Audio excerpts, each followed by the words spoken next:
East Coast LQ Reviews.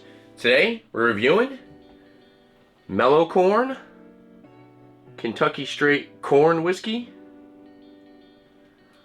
On the front of the bottle, it says distilled and bottled by Heaven Hill Distilleries Incorporated out of Louisville, Kentucky and Bardstown, Kentucky. So this is a bottle and bond, 50% alcohol by volume or 100 proof. Yeah, it kind of looks like the Kentucky's Old Reserve bottle. I reviewed that maybe 6 years ago. Totally reminds me of it. I don't know if anyone's ever had that. That was another cheaper. I think that was just a Kentucky whiskey. So yeah, 20 bucks for this. This is I believe this is a 750 milliliter.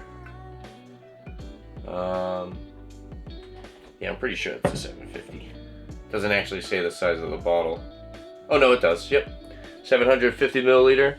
And I paid 20 bucks for this. So definitely not a bad price. Yeah, on the Heaven Hill Distillery website, it does say Mellow Corn is produced in accordance with a unique set of regulations that define straight corn whiskey. It is distilled from a mash of at least 80% corn and aged for 4 years in a once-used bourbon barrel. So they are using reused American oak barrels. It says, compared to the deep amber color created by the newly charred oak barrels in the production of other bourbons and American whiskeys, the result of the used barrel is a lighter straw-colored spirit, so it doesn't really get much color from the barrels. Heaven Hill Distillery is one of the few remaining producers of this unique whiskey. 100 proof, 4 years old, so it does have a nice age statement, but they are using used barrels. Yeah. At least 80% corn. Pretty unique. Let's crack this open, pour it up. Check out the appearance. They're saying it's a lighter straw color. Now we aren't going to do an examination on this. We're just going to do a regular review. Let's pour it up.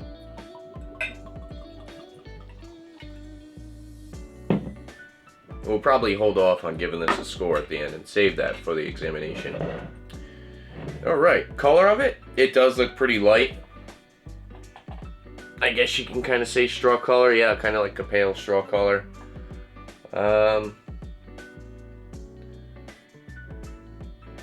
Doesn't really produce much legs. It's got a little bit of legs when you swirl it around. It looks pretty thin for 50%, I will say. There we go, we get a little bit more alcohol legs. Yeah, hold up to the light. Yeah, it looks very light. Let's go for the nose on it.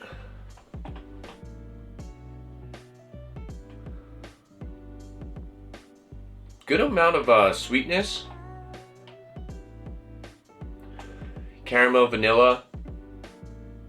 Caramel's very strong. I kind of get like a caramel apple. Caramel apple. Some of that corn cereal grains kind of coming through now. A little bit of spice. It's not super potent on the nose. I'm really not getting much ethanol as far as 50%. And this is a fresh crack too. Yeah, for the most part, it's pretty tamed. The nose is nice and sweet. It's not super complex, but it does have some decent aromas. Yeah, I'm getting a lot of caramel apple.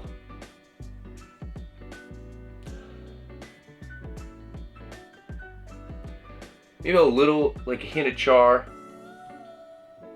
Let's dive in and try it out. Cheers. And the lighting, it's very bright coming in. So if I get closer you can see. Yeah. Let's try it out. Cheers. We do have some water down here. Initial sip, noticing a lot more spice for sure.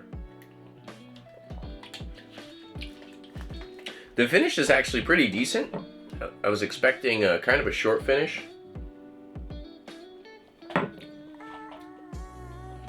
Good amount of char and oak.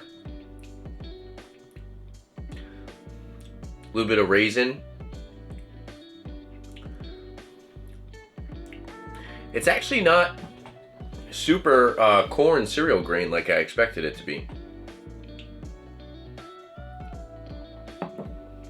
You get that initial corn, a little bit of sweetness, but then the finish definitely takes over, lingers, spice, a little bit of a astringent oak,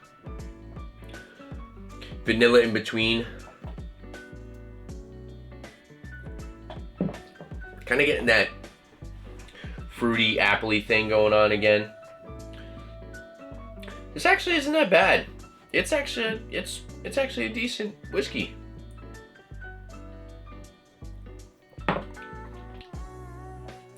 I will say it is a little bit on the thinner side for a bottled and bond. The mouthfeel is for sure lacking. With that being said, though, it is more sippable. It's more drinkable. Much more of a sipper. The alcohol is very well tamed. It's not very bitey on the back end. It's only a little bit of warming in the chest. It's not super overpowering. It's the first whiskey of the day too, so. I feel like once you sit and sip on this, the corn starts to become a little bit more prominent. It's a slight kind of like buttery corn. It's actually a solid product, and it would compete with a lot of other bottles in this price range, $15 to $20 price range. I think some stuff in the $25 price range would definitely blow this out of the water. But in that bottom shelf $20 mark, I think that this would compete with a lot of stuff. Overall, I think it's pretty good. As far as being a cocktail mixer, I think it's a little too light. I mean, unless you don't really want to notice the whiskey flavor in your cocktail, this would be good. And the proof is there, 100 proof, or you can make a good amount of drinks with it. But if you want that kind of bold whiskey flavor, might not be as apparent as maybe something else like a Evan Williams or like Jim Beam would in a cocktail. This is obviously a lot more brighter, kind of lighter, fruity. I would recommend buying a bottle. Definitely doesn't break the bank. 20 bucks for a 750, can't go wrong. 100 proof. Like I said, even if you want to make this with cocktails, it's good value there. And yeah, there you have it. If there's anything else you guys like to see on my channel, make sure to leave a comment down below. And don't forget to like and subscribe for upcoming videos. Like a beer. Thanks for watching, guys. Cheers.